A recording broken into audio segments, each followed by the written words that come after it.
Bueno, buenas. Continuando con nuestro libro de fantasía gótica, El cuerpo del delito, antología de relatos policíacos clásicos. Estamos en una colección Fractales Sirio y estamos con el relato de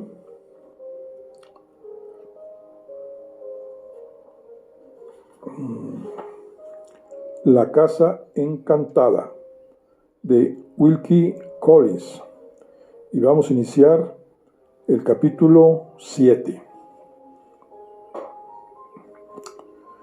Unos minutos más tarde, las oficinas de seguros, 2 en número, recibieron el anuncio formal de la muerte de Lord Montevarri por parte de los abogados de su señoría en Londres.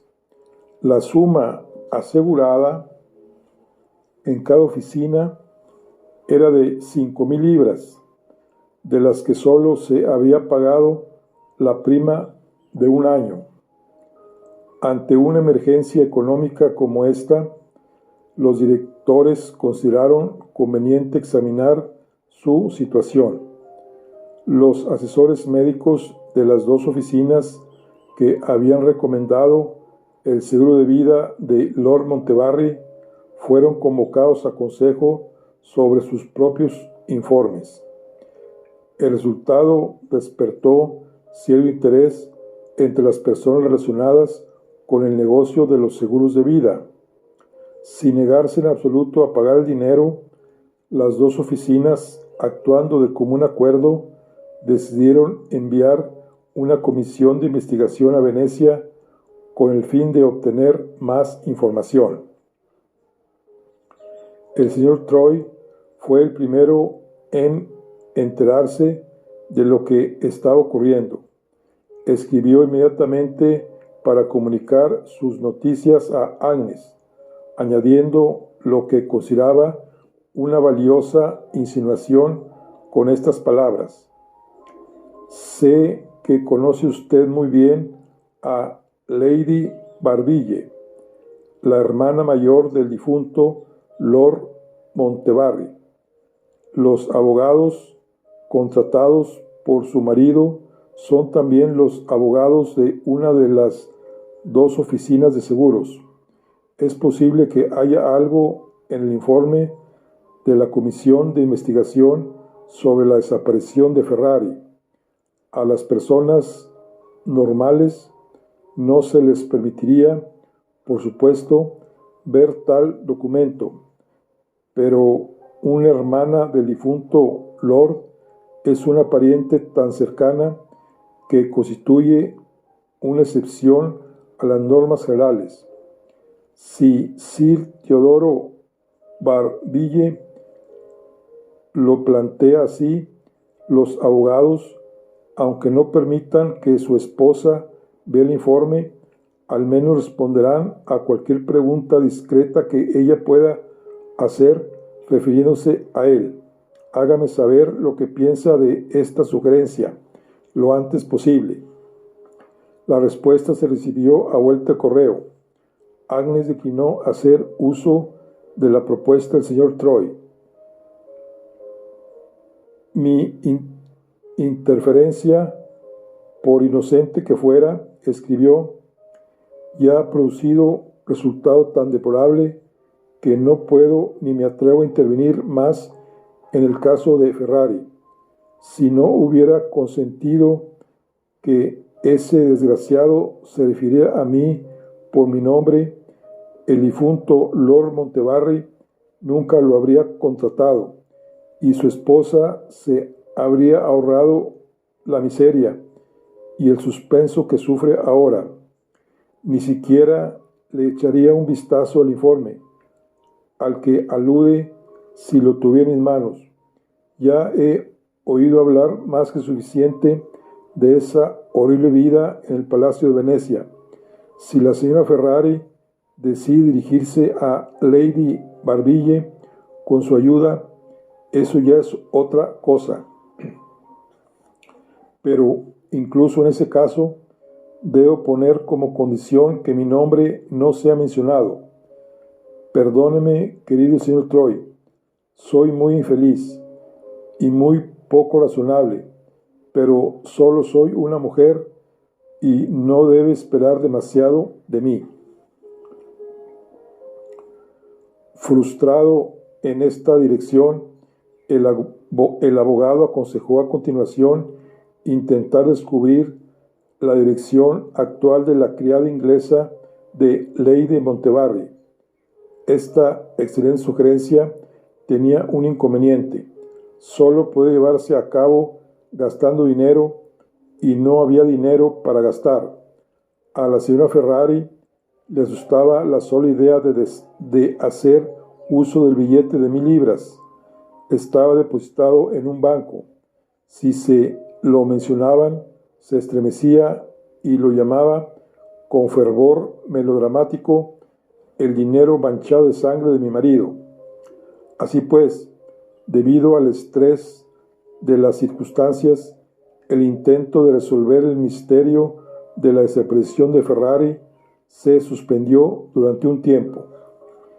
Era el último mes del año de 1860. La comisión investigadora ya estaba trabajando tras haber comenzado sus investigaciones el 6 de diciembre. El día 10 expiraba el plazo por el que el difunto Lord Montbarry había alquilado el Palacio Veneciano. Las oficinas de seguros recibieron la noticia por telegrama de que sus abogados habían aconsejado a Lady Montbarry que partiera hacia Londres lo antes posible. Se creía que el barón Rivard la acompañaría a Inglaterra, pero que no permanecería en el país a menos que sus servicios fueran absolutamente requeridos por su señoría. El varón, bien conocido como entusiasmado estudiante de química, había oído hablar de ciertos descubrimientos recientes en relación con esa ciencia en los Estados Unidos y estaba ansioso por investigarlos personalmente. Estas noticias, recogidas por el señor Troy, fueron debidamente comunicadas a la señora Ferrari, cuya ansiedad por su marido la hacía visitar con demasiada frecuencia, el despacho del abogado. Intentó contar lo que había oído a su buena amiga y protectora. Agnes se negó en redondo a escucharla y prohibió terminantemente cualquier otra conversación relacionada con la esposa de Lord Montbarry, ahora que Lord Montbarry ya no existía. «Tienes al señor Troy para que te aconseje», dijo, «y puedes disponer del poco dinero que me sobra si lo necesitas. Todo lo que te pido a cambio es que no me angusties. Estoy tratando de separarme de los recuerdos». Su voz vaciló. Hizo una pausa para controlarse. «De los recuerdos», continuó, «que son más tristes que nunca desde que me enteré de la muerte de Lord Montbarry. Ayúdame con tu silencio a recuperar el ánimo, si puedo. No me dejes oír nada más hasta que pueda alegrarme contigo de que hayas encontrado a tu marido».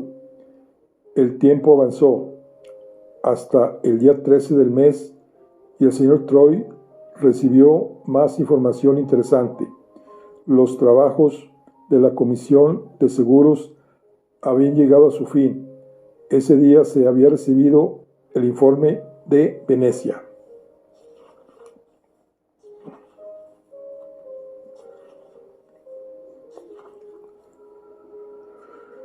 Capítulo 8. El día 14, los directores y sus asesores jurídicos se reunieron para la lectura del informe a puerta cerrada. Estos fueron los términos en que los comisarios relataron los resultados de su investigación. Privado y confidencial. Tenemos el honor de informar a nuestros directores que llegamos a Venecia el 6 de diciembre de 1860. Ese mismo día nos dirigimos al palacio habitado por Lord Montevarri en el momento de su última enfermedad y muerte. Fuimos recibidos con toda la cortesía posible por el hermano de Lady Montevarri, el barón Rivar. Mi hermana fue la única asistente de su marido durante toda su enfermedad, nos informó el barón. Está abrumada por el dolor y la fatiga, o habría estado aquí para recibirles personalmente. ¿Cuáles son sus deseos, caballeros? ¿Y qué puedo hacer por ustedes en lugar de su señoría? Conforme a nuestras instrucciones, respondimos que la muerte y el entierro de Lord Montevarri en el extranjero hacían deseable obtener una información más completa sobre su enfermedad y las circunstancias que la habían provocado, de la que podía transmitirse por escrito. Explicamos que la ley preveía el transcurso de un cierto intervalo de tiempo antes del pago de la suma asegurada y expresamos nosotros deseos de llevar a cabo la investigación con la más respetuosa consideración por los sentimientos de su señoría y por la conveniencia de cualquier otro miembro de la familia que habitara la casa. El barón respondió: soy el único miembro de la familia que vive aquí, y tanto yo como el palacio estamos a su entera disposición. Desde el principio hasta el final encontramos a este caballero perfectamente franco y amablemente dispuesto a ayudarnos. Con la única excepción de la habitación de su señoría, recorrimos todo el palacio el mismo día. Es un lugar inmenso, solo parcialmente amueblado. El primer piso y parte del segundo eran las partes que habían habitado Lord Montevarri y los miembros de la casa. Vimos la alcoba en un extremo del palacio en la que murió su señoría y la pequeña habitación comunicada con ella que utilizaba como estudio. Junto a esta había un gran apartamento o vestíbulo cuyas puertas mantenían habitualmente cerradas, pues su objetivo era, según nos informaron, proseguir sus estudios ininterrumpidos en perfecta soledad. Al otro lado del gran vestíbulo se encontraba el dormitorio de la señora y el vestidor en el que dormía la doncella antes de partir para Inglaterra. Más allá estaba el comedor y los salones de recepción, que se abrían a una antecámara que daba acceso a la gran escalera del palacio. Las únicas habitaciones habitadas del segundo piso eran el salón y el dormitorio ocupado por el barón Rivar, y otra habitación a cierta distancia de este que había sido el dormitorio del mensajero Ferrari. Las habitaciones del tercer piso y del sótano estaban completamente desamuebladas y en un estado de gran abandono. Preguntamos si había algo que ver bajo el sótano y enseguida nos informaron de que había bóvedas debajo que podíamos visitar con toda libertad. Bajamos para no dejar ninguna parte del palacio sin explorar. Se creía que las bóvedas habían sido utilizadas como mazmorras en tiempos pasados, es decir, algunos siglos antes. El aire y la luz solo entraban parcialmente en aquellos lúgubres lugares por dos largos pozos de construcción sinuosa que comunicaban con el patio trasero del palacio y cuyas aberturas a gran altura sobre el suelo estaban protegidas por rejas de hierro. La escalera de piedra que conducía a las bóvedas podía cerrarse a voluntad, mediante una pesada trampilla situada en el vestíbulo trasero que encontramos abierta. El propio varón nos guió escaleras abajo.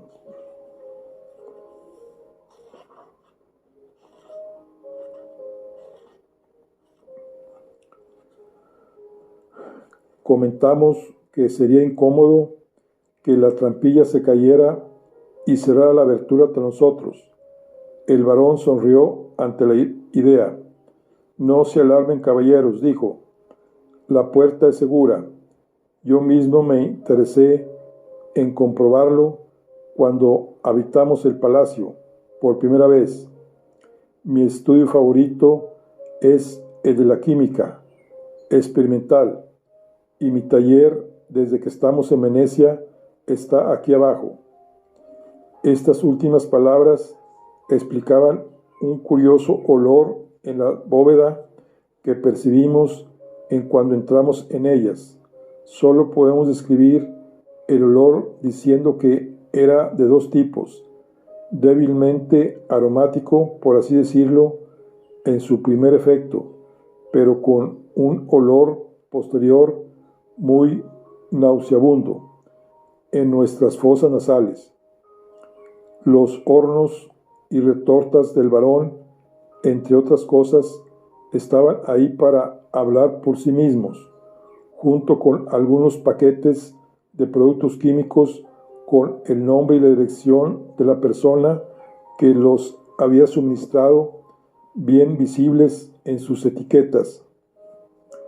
No es un lugar agradable para estudiar, observó el barón Rivar, pero mi hermana es tímida, tiene horror a los olores químicos y a las explosiones y me ha desterrado a estas regiones inferiores para que mis experimentos no puedan ser olidos ni oídos.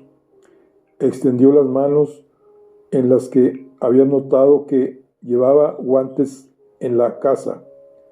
A veces ocurren accidentes, dijo, por muy cuidadoso que sea un hombre.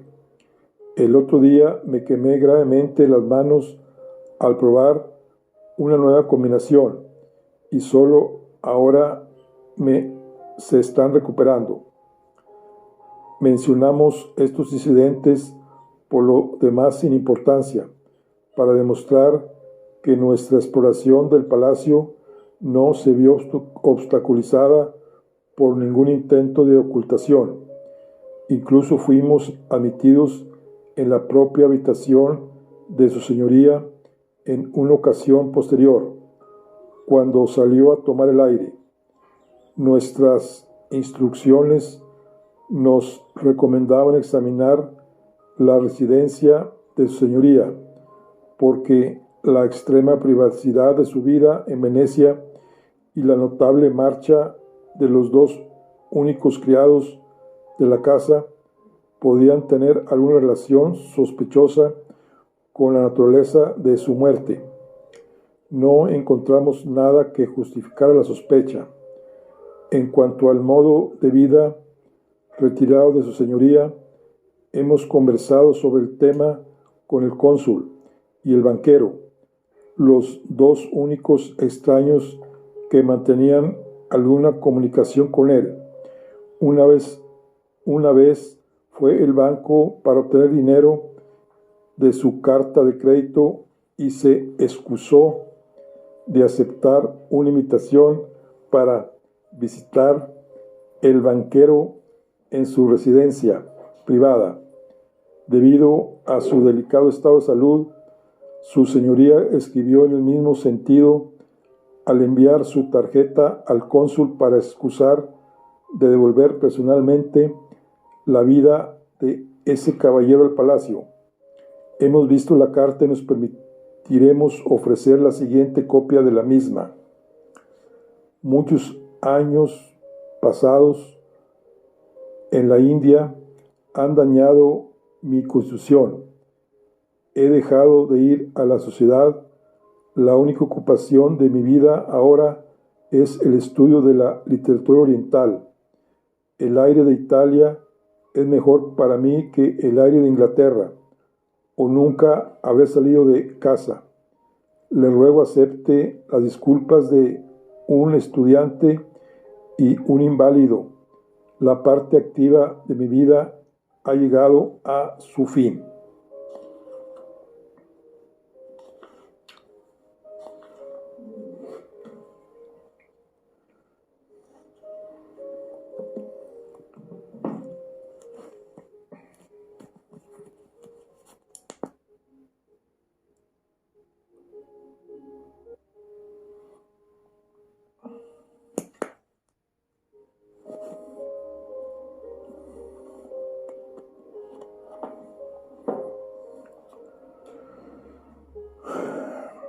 En estas breves líneas nos parece que se explica el secreto autoimpuesto de su señoría. Sin embargo, no por ello hemos escatimado nuestras indagaciones en otras direcciones. No hemos sabido nada que nos haga sospechar nada malo. En cuanto a la marcha de la criada de la señora, hemos visto el recibo de sueldo de la mujer en el que se dice expresamente que dejó el servicio de Lady Montbarry porque le disgustaba el continente y deseaba volver a su país. Este no es un resultado infrecuente de llevar sirvientes ingleses al extranjero. Lady Montbarry nos ha informado de que se abstuvo de contratar a otra criada como consecuencia de la extrema aversión de su señoría. Expresó a tener extraños en la casa, en el estado de su salud en ese momento. La desaparición del mensajero Ferrari es en sí misma una circunstancia incuestionablemente sospechosa.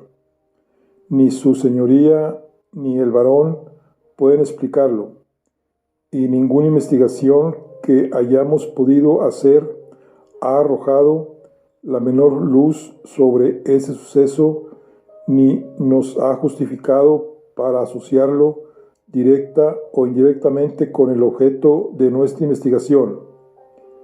Incluso hemos llegado a examinar el maletín que Ferrari dejó tras de sí.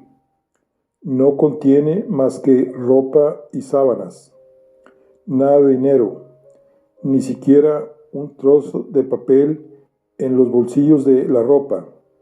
El maletín sigue en poder de la policía. También hemos tenido ocasión de hablar en privado con la anciana que atiende las habitaciones ocupadas por su señoría y el varón. Fue recomendada para ocupar este puesto por el encargado del restaurante que ha suministrado las comidas a la familia durante todo el periodo de su residencia en el palacio. Se habla muy favorablemente de su carácter. Desgraciadamente, su escasa inteligencia hace que no tenga valor como testigo. Fuimos pacientes y cuidadosos al interrogarla, y la encontramos perfectamente dispuesta a respondernos, pero no pudimos obtener más que valga la pena incluir en el presente informe. El segundo día de nuestras investigaciones tuvimos el honor de entrevistarnos con Lady Montbarry. Su señoría parecía miserablemente cansada y enferma, y parecía no entender lo que queríamos de ella. El barón Rivar, que nos presentó, le explicó la naturaleza de nuestra misión en Venecia y se esforzó en asegurarle que se trataba de un deber puramente formal. Una vez satisfecha, su señoría en este punto abandonó discretamente la habitación. Las preguntas que dirigimos a Lady Montbarry se referían principalmente, por supuesto, a la enfermedad de su señoría. Las respuestas, dadas con gran nerviosismo, de maneras, pero sin la menor apariencia de reserva, nos informaron de los hechos que siguen. Lord Montevarri no se encontraba bien desde hacía algún tiempo, nervioso e irritable. Se quejó por primera vez de haber tenido frío el 13 de noviembre pasado.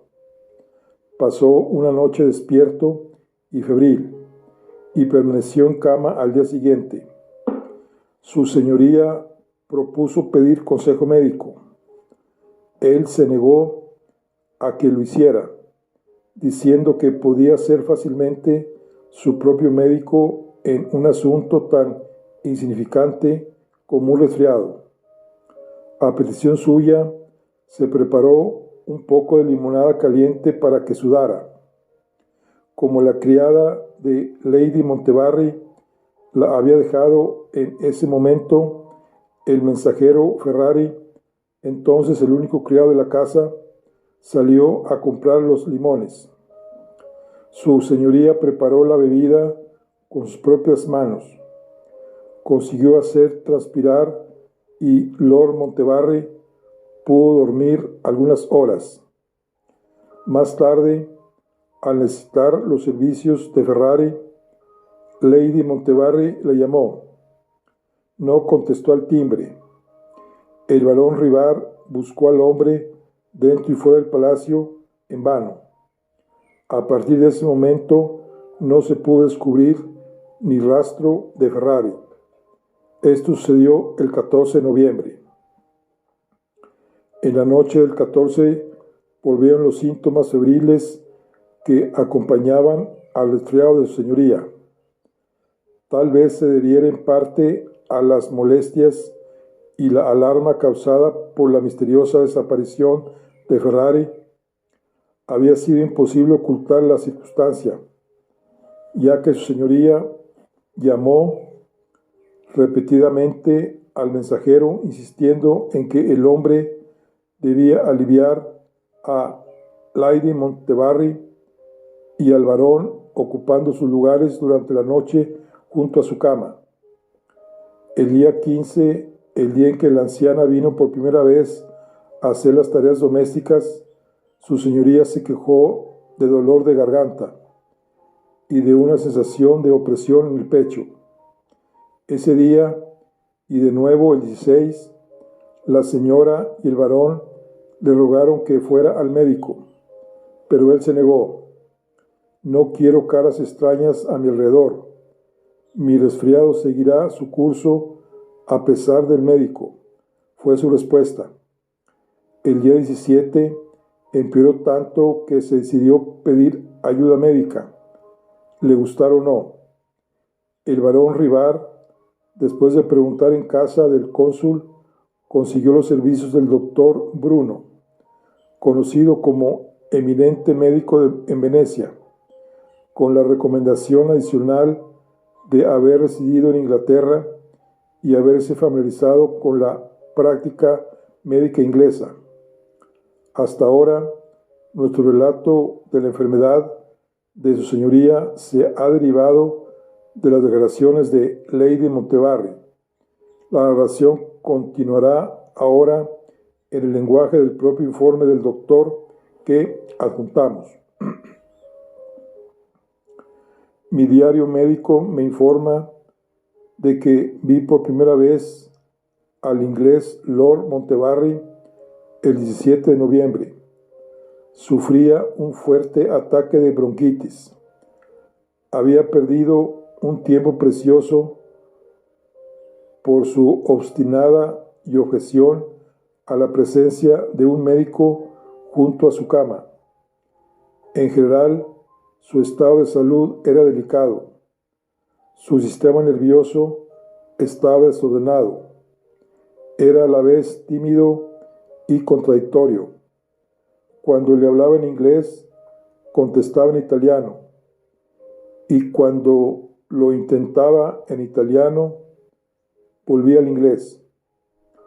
Poco importaba. La enfermedad había progresado tanto que solo podía decir unas pocas palabras cada vez y en un susurro. Inmediatamente apliqué los remedios necesarios. Copias de mis prescripciones con traducción al inglés acompañan a la presente declaración y hablan por sí mismas. Durante los 3 días siguientes asistí constantemente a mi paciente. Respondió a los remedios empleados, mejorando lenta pero decididamente. Pude asegurar concienzudamente a Lady Montbarry que hasta entonces no había que temer ningún peligro. Era una esposa muy devota. Me esforcé en vano por inducirla a aceptar los servicios de una enfermera competente. No permitía que nadie más que ella atendiera a su marido, noche y día. Esta estimable mujer estaba junto a su lecho.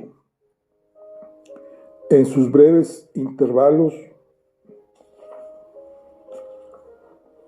de reposo, su hermano velaba al enfermo en su lugar. Este hermano era, debo decir, muy buena compañía.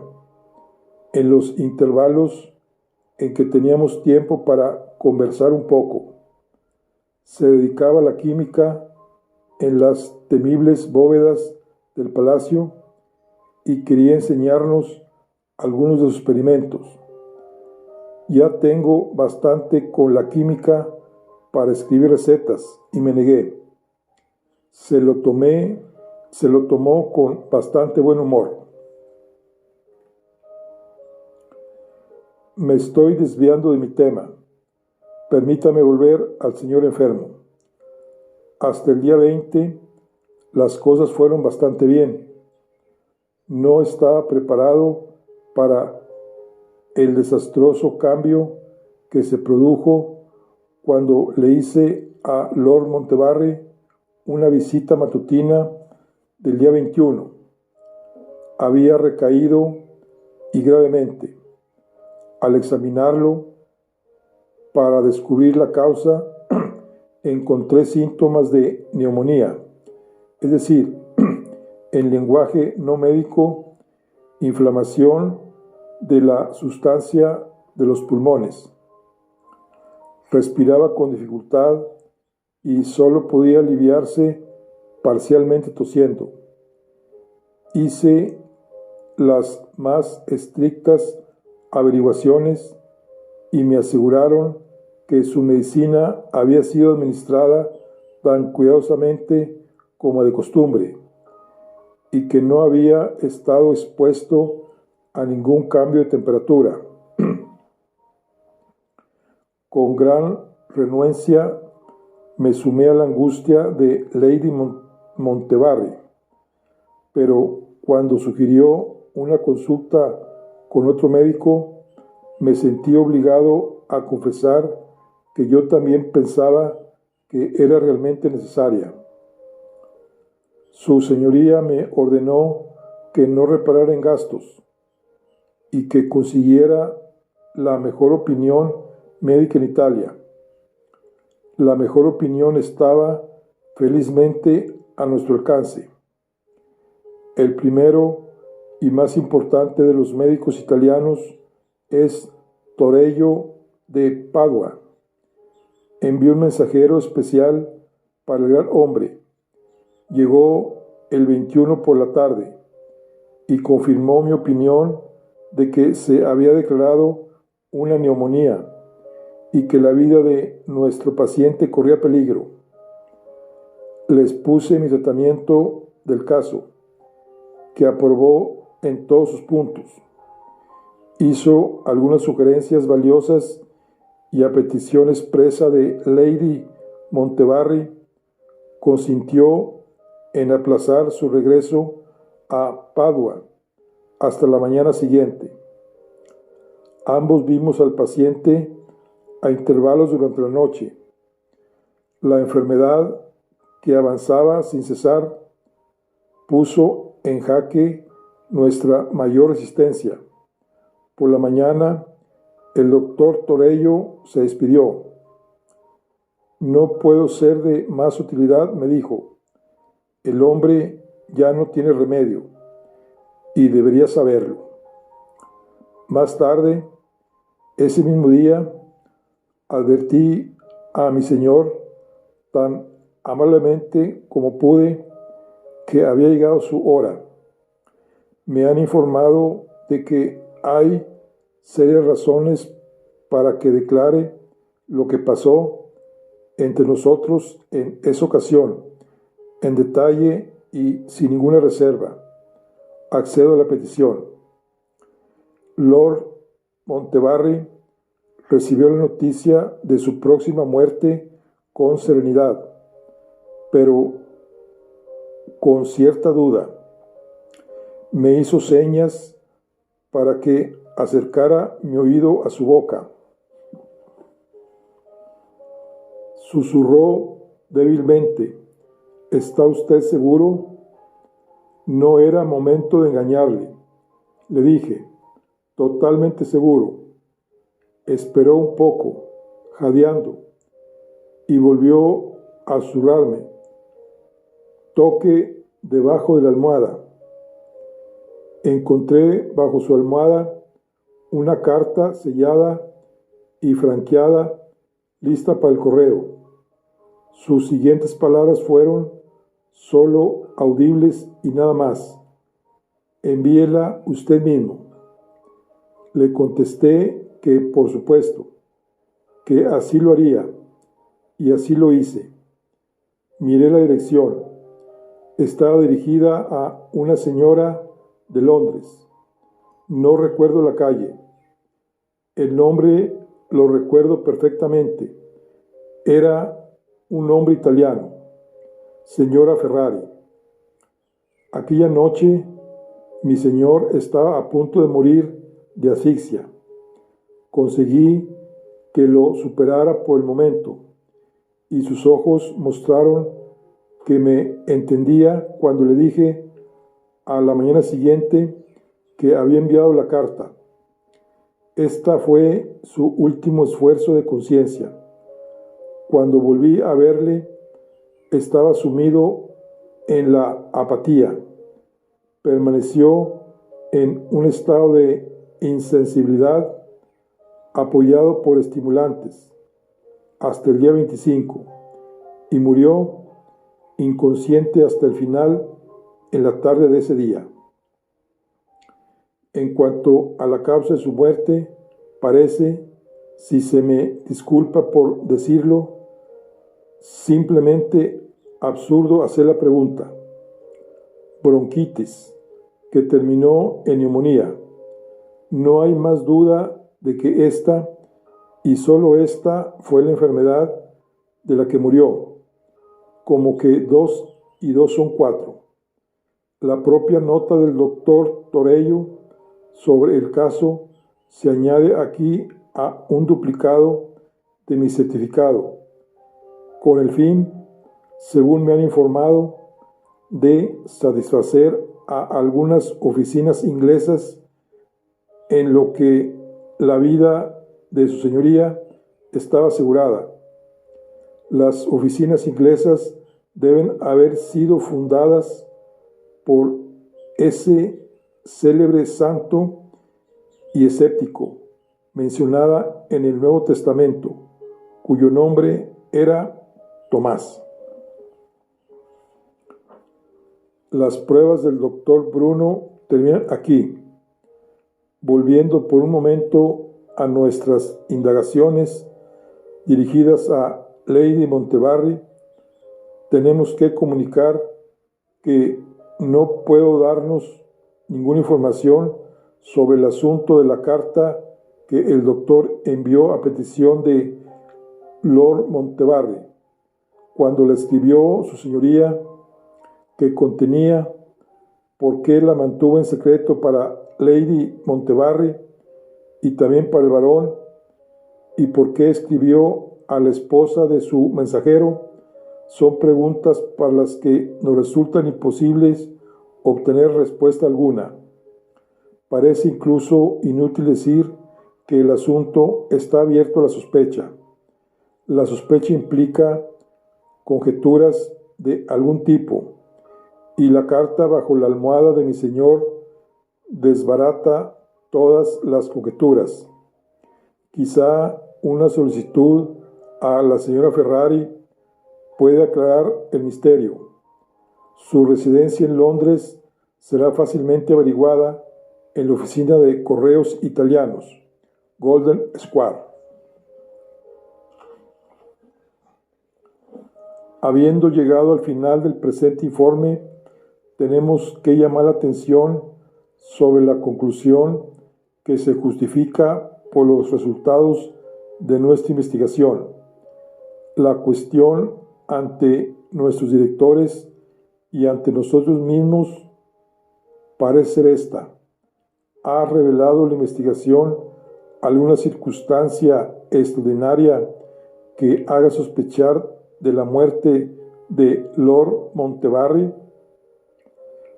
La investigación ha revelado circunstancias extraordinarias más allá de toda duda, como la desaparición de Ferrari, la notable ausencia de los sirvientes habituales en la casa y la misteriosa carta que su señoría pidió al médico que le enviara. Pero, ¿dónde está la prueba de que cualquiera de estas circunstancias está asociada, sospechosa y directamente asociada con el único acontecimiento que nos concierne, el de la muerte de Lord Montevarri? En ausencia de tal prueba y ante la evidencia de dos eminentes médicos, es imposible discutir la declaración en el certificado de que su señoría murió de muerte natural.